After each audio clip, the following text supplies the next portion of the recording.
the electronic keyboard or synthesizer. With the arrival of electricity and the development of computers, musical instruments also changed, and we have lots of different electronic instruments, the keyboard being one of them. I hope you enjoy the following video. Bum bum bum bum ba-dum bum.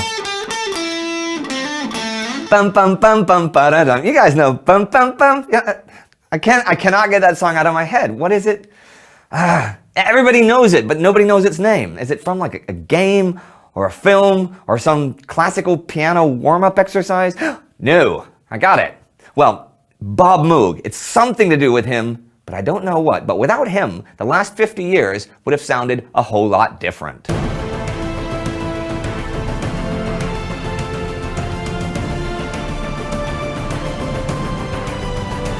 I'm Andy Nidell. So, what have you been listening to? Well, whatever it is, I bet there's an electric instrument somewhere in there, even if it's just a good old electric guitar, which counts as old since they've been around for over 70 years.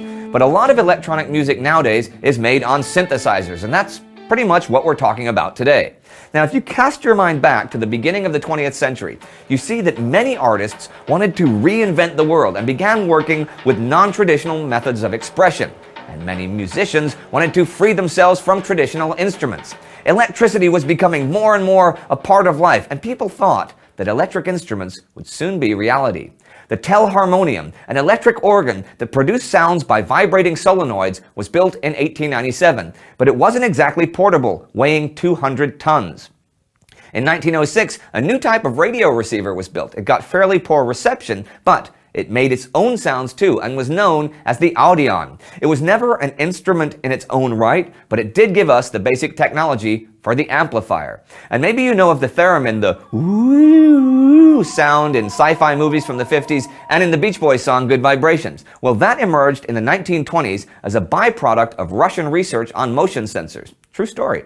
Right, so now you had new tech and ideas, but still not a spark to bring them into the musical mainstream. And the first electric instruments were used in art projects. But as the century progressed, music like jazz and blues, which originally was American ethnic minority music, began to not only become acceptable to the mainstream, but was played worldwide. In fact, by the late 1930s, even in conservative America, there were mixed-race bands playing big band jazz. And one of the first was Benny Goodman's band, which, for a couple of magic years, featured Charlie Christian on electric guitar. Christian, by any standards, was a genius, and blew away Goodman when he heard him, though before that, Goodman and pretty much everyone else thought of the electric guitar as a silly novelty.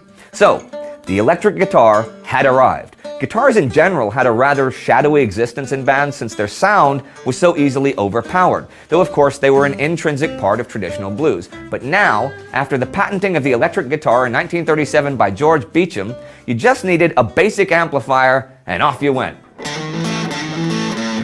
Post-war, and especially by the time the 50s rolled around, amplifiers were in huge demand because of the booming electric guitar market, and this is where Dr. Robert Moog enters the picture.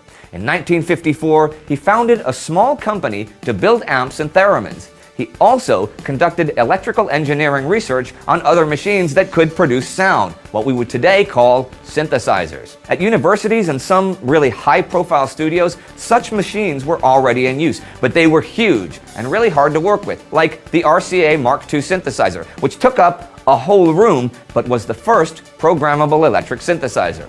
Moog took the technology to a new level, and in 1967 came out with the first modular synth. It was still a wall unit, but was reliable and encouraged people to play. Soon, musical artists began to record with the Moog, producing in 1969, for example, an album by Gershon Kingsley titled Music to Moog By. And on this album, bum bum bum bum ba-dum bum. Popcorn. That song will not leave my head. Popcorn became a hit, and it's been covered many, many times. Yeah, it sounds great. Then in 1970, synth and rock really came together. Moog introduced the Mini Moog. Now, one of Moog's technicians, Bill Mansath, had put it together with, whatever materials were handy. This is why the Mini Moog uses a keyboard as a controller, because it was simply what was at hand at the time. The filter settings were a bit wide of the mark and overdriven, but what a great sound! There were still some tweaks to make though, and soon the Model D came into the market, the first portable synthesizer. Every band could now have one on stage and play it like a normal instrument, which many bands did. Emerson, Lake and Palmer, Kraftwerk, heck, even hip-hop pioneer Africa Bambaataa and Bob Marley all used synths over the next few years. Actually, Kraftwerk's album Autobahn, when it came out in 1974, was a huge precursor of the whole electronic music scene, leading to Euro disco, synth pop like Gary Newman, and such a synth explosion that in Britain, in the early 1980s, the Musicians' Union tried to get synthesizers banned because they were putting string instrument players out of work. And the synth has now become such a part of music that there are few genres that don't use it at least once in a while. And of course, there are all of the electronic music genres that use entirely synths, synth drums, and programmable everything. But it all came from the search for something new. New ways to create sound and music, and new means of recording electronically, which I think is pretty cool. Talking about cool things with lots of synthesizers, the internet was and is a huge amplifier. Amazing changes, the Greek hydraulis, the clavichord, the harpsichord, the grand piano, the synthesizer, the internet. Things are always changing and developing.